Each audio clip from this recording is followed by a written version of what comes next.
Bonjour tout le monde. Aujourd'hui, on va se faire une petite capsule au niveau de j'ai besoin d'argent, je manque d'argent, puis j'ai eu des enfants, mais j'aimerais peut-être ça retourner travailler.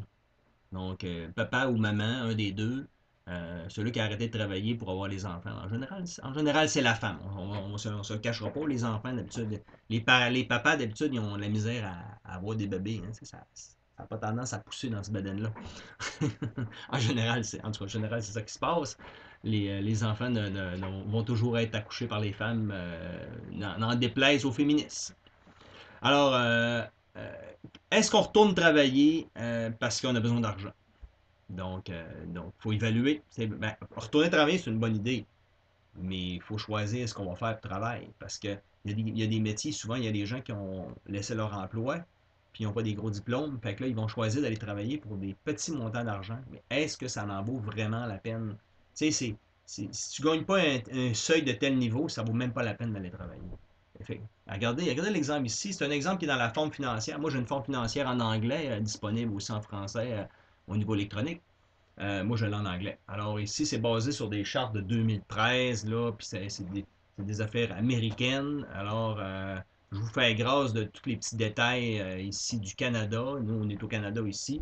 Alors, figurez qu'ici au Canada, puis nous autres, on est au Québec, en plus, l'enfer fiscal de l'Amérique du Nord. Alors, imaginez que tout est plus gros ici au niveau de la taxe et de l'impôt. Le gouvernement ici, là, c'est vraiment quelque chose.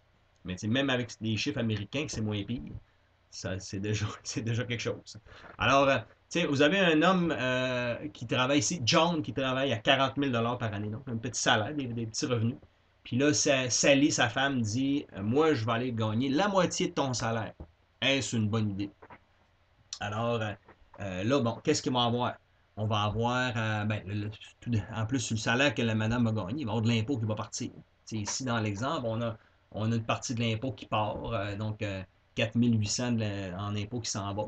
Après ça, on a, en plus, en passant, le monsieur paye moins d'impôts quand madame ne travaille pas. Hein. Fait que c'est pour ça qu'on dit que 4800 va partir, parce que là, ça fait plus gros salaire dans la maison. Avant ça, il y avait plus de salaire. C'est que ces gens-là payaient beaucoup, beaucoup moins d'impôts en proportion au niveau du pourcentage. Puis en plus, là-dedans, on ne parle même pas aussi des retours de chèques, des subventions gouvernementales au niveau de la garde d'enfants, l'allocation familiale, ces choses-là, que là, ils n'auront plus. Il y avait ça avant, puis là, ils n'auront plus ça.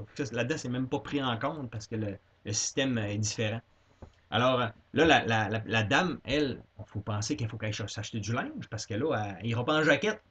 Tu sais, elle a un travail. Fait que là, il va falloir qu'elle s'aille s'acheter du linge. Il va falloir qu'elle fasse laver son linge. Des fois, ça va être du nettoyage à sec parce qu'elle a des vêtements un petit peu plus propres qui nécessitent un nettoyage à sec. Donc, c'est des frais supplémentaires.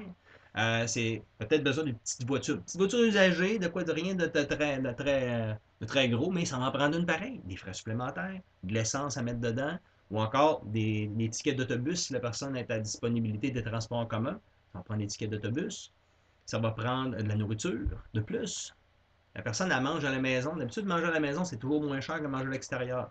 Moi, je suis quelqu'un de très discipliné. J'amène les boîtes à lunch. Ma femme a toujours amené les boîtes à lunch. Mais ça prend quand même des petites affaires que tu mets des boîtes à lunch qui ça coûte un petit peu plus cher que de manger à la maison. Des petites purées, des petites affaires là, en pré-emballées. C'est pas trop cher, mais c'est plus cher que de rester à la maison. Ça, c'est clair.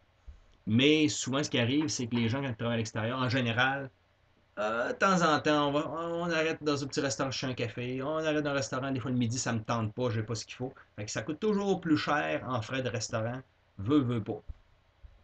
La garderie, bon là on a eu un bébé, il faut l'envoyer à la garderie.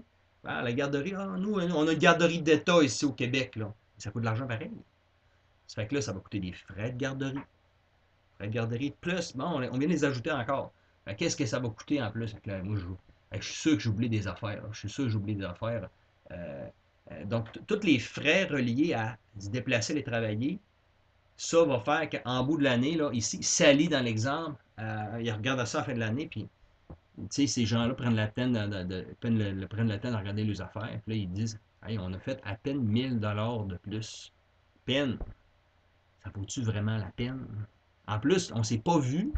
OK? Ces gens-là se sont moins vus qu'avant parce que madame était au travail. Ils ont mangé le soir quand il n'y avait pas le temps. Tu sais, souvent, ça a l'air de rien, mais souvent, quand tu travailles puis la personne n'est pas à la maison, fait le repas, le soir, ça finit par Ah, on va te chercher une pizza. Ah, on va te chercher quelque chose au restaurant parce qu'on est fatigué, ça ne tente pas de cuisiner. Ça arrive souvent. Ça fait que ça fait partie des frais supplémentaires que ça peut coûter d'aller travailler. Alors, tu sais, vous avez ça qu'il faut calculer toutes ces patentes-là. Puis là, les gens sont fatigués, les gens ne se voient plus, puis souvent les gens vont divorcer. Mais est-ce que le gouvernement aime ça, cette situation-là? Le gouvernement, là, il tripe. Ben, il est d'accord avec ça, il motive ça, il est pour ça.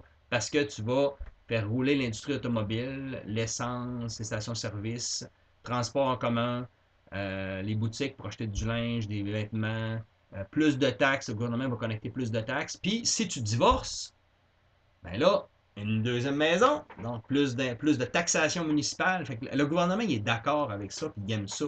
Puis la famille, le gouvernement, comment pensez-vous que le gouvernement, il s'occupe de la famille?